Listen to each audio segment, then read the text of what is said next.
Convido vocês a sempre curtirem aqui este vídeo, os nossos outros vídeos, a compartilharem com todos que vocês puderem, a se inscreverem no canal, a ativarem o sininho para receberem as novidades e também ir ao blog cartasprofeticas.org/colabore e fazer a sua colaboração. Isso é muito importante para o nosso trabalho, visto que nós temos uma imensa missão de analisar as notícias, analisar os fatos, ajudar a encontrar os caminhos para este país em crise, para este mundo em conflito. Ajude-nos a fazer esse trabalho importante.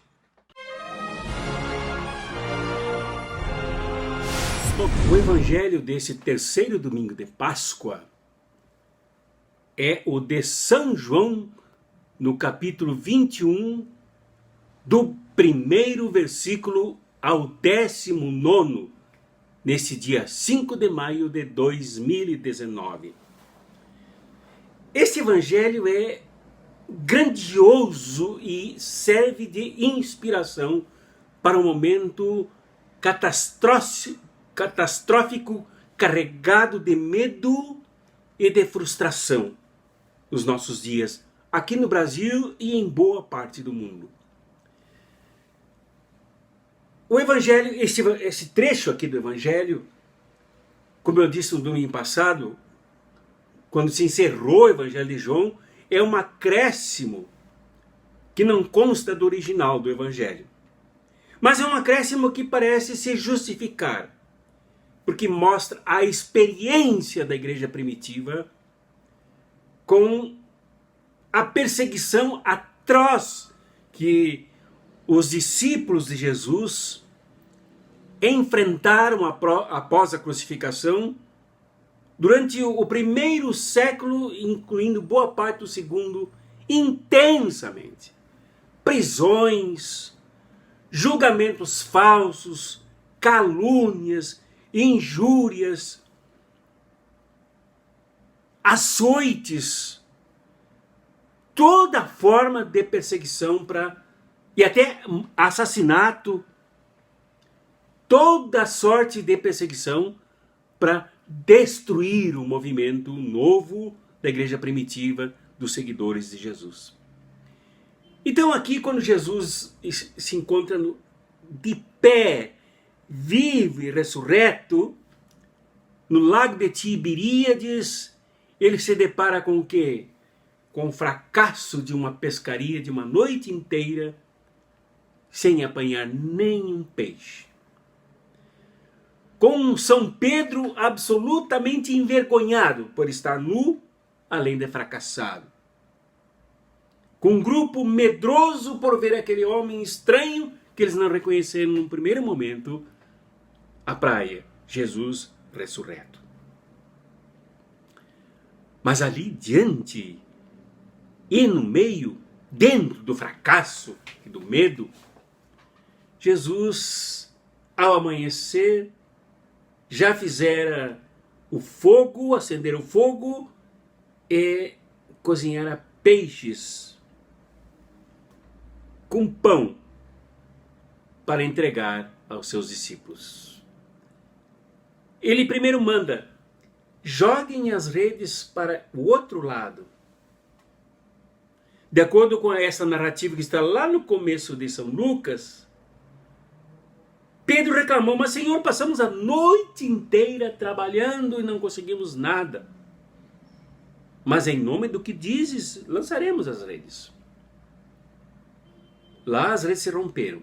Aqui as redes se mantiveram firmes, intactas.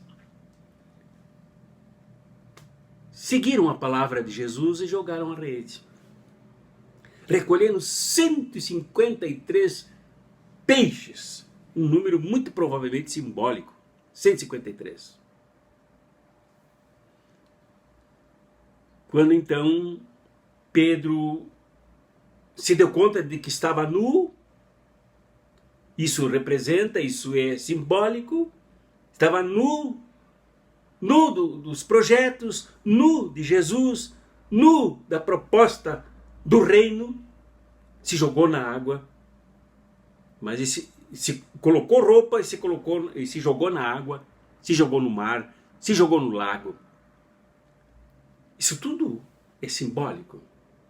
Tanto a rede que recolheu os peixes é a própria unidade da comunidade apostólica de Jesus, que suportou as perseguições, que suportou a sensação de fracasso, suportou a sensação de trabalha e não consegue se desenvolver.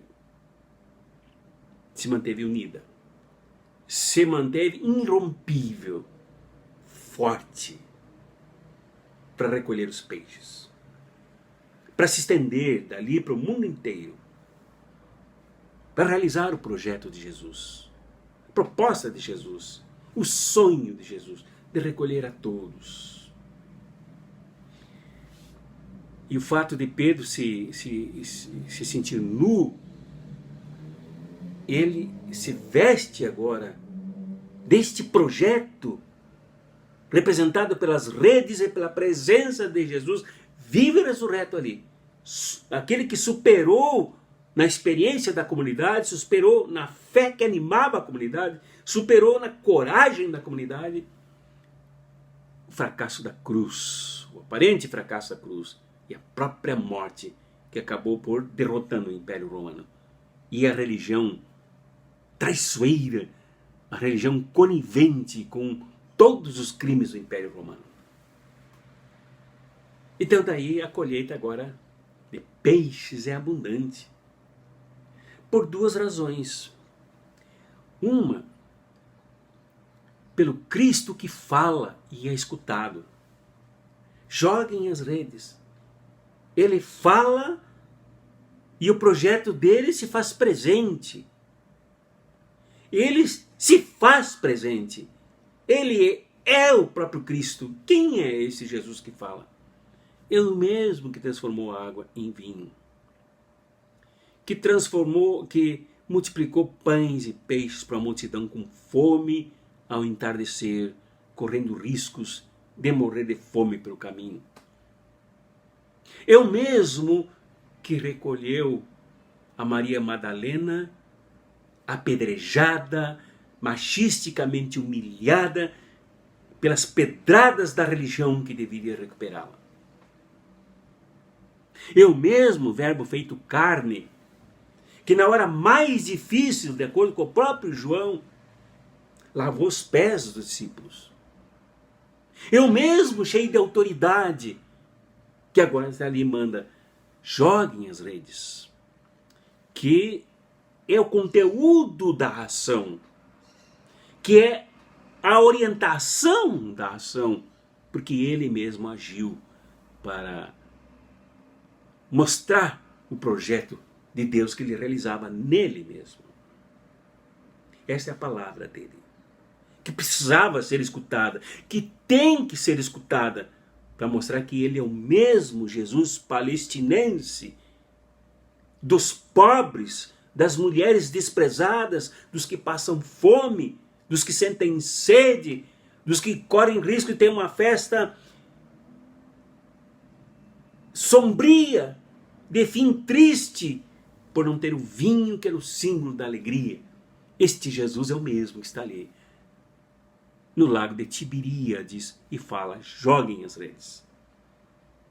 Isso é muito importante para nós hoje, porque grande parte das igrejas se afastaram desse Jesus. Não o escutam mais, escutam os pastores, escutam os padres, escutam os bispos, geralmente todos, ou grande parte, divorciados desse Jesus que manda jogar as redes e que fortalece a unidade. Finalmente, ainda não é finalmente, segundo ponto, este Jesus que manda jogar as redes é aquele que age com intenso amor. Quem o reconheceu foi o discípulo amado. Esse discípulo amado podia ser as mulheres. Há uma teoria de que esse evangelho foi escrito essencialmente para as mulheres, para levantar Pedro, que estava por baixo, por ter negado a Jesus, por ter fracassado, fraquejado, se acovardado ante os riscos, ante os perigos. Então o discípulo amado o reconheceu. É o Senhor. Isto é, Jesus só pode ser reconhecido no amor. E que amor é esse? Do próprio Jesus ativo, presente, pronto para servir, o primeiro diácono que está pronto para servir, resgatar, salvar, soerguer, principalmente os pobres que são desprezados por aqueles que odeiam. Isso também nós precisamos entender hoje. Hoje a religião virou porta-voz de perseguição. As igrejas viraram reprodução do ódio. Porque se afastaram desse Jesus que só é reconhecido, vivo e ressurreto no amor, pelo amor, pelos que o amam. Que é capaz de lavar os pés e depois perguntar: vocês entenderam o que eu fiz? Pois assim como o mestre de vocês fez, lavando-lhes os pés, vocês devem fazer também, lavar os pés uns dos outros.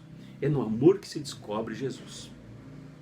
É no amor que se é capaz de comungar com Ele, compartilhando o peixe que Ele nos serve, o pão que Ele nos serve, o alimento que nos mantém vivos e amantes do projeto dele, que nos mantém reconhecidos de que é Ele, vivo e ressurreto, que nos leva também a vencer os projetos da morte, do ódio, da perseguição, da injúria e da calúnia.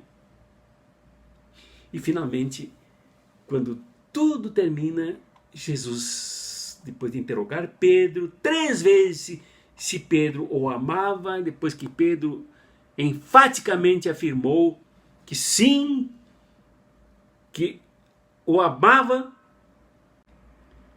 Jesus diz para ele: segue-me. O que nos mantém juntos na escuta do que Jesus fala e ensina, o que nos mantém mobilizados pelo amor que nos leva para o lado de Jesus e a partir de Jesus para o lado dos pobres, dos sofridos, dos oprimidos, dos perseguidos, dos excluídos, dos pisados, é sermos discípulos.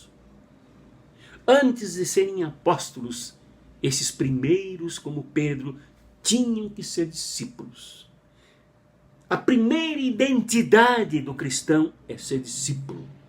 Discípulo, rigorosamente discípulo, disposto a aprender, a ouvir e a perceber a partir do amor. Discípulo que anda pelo impulso do amor e não pelas agendas do ódio, do fundamentalismo, do fascismo e daquilo tudo que destrói os outros. Destrói até os diferentes. Destrói inclusive os da casa, os da comunidade, os peixes da mesma rede. Que essa seja a nossa força, essa seja a tua força, essa seja a nossa verdade. Cristo vivo e ressurreto está aí, no nosso local de trabalho, no nosso local de sobrevivência, no nosso local de frustração, no nosso local de medo. Ali ele está, vivo e ressurreto. É preciso escutá-lo, é preciso reconhecê-lo no amor e é preciso segui-lo inarredavelmente. Deus, pois, nos abençoe a todos nessa perspectiva desses 3 pontos.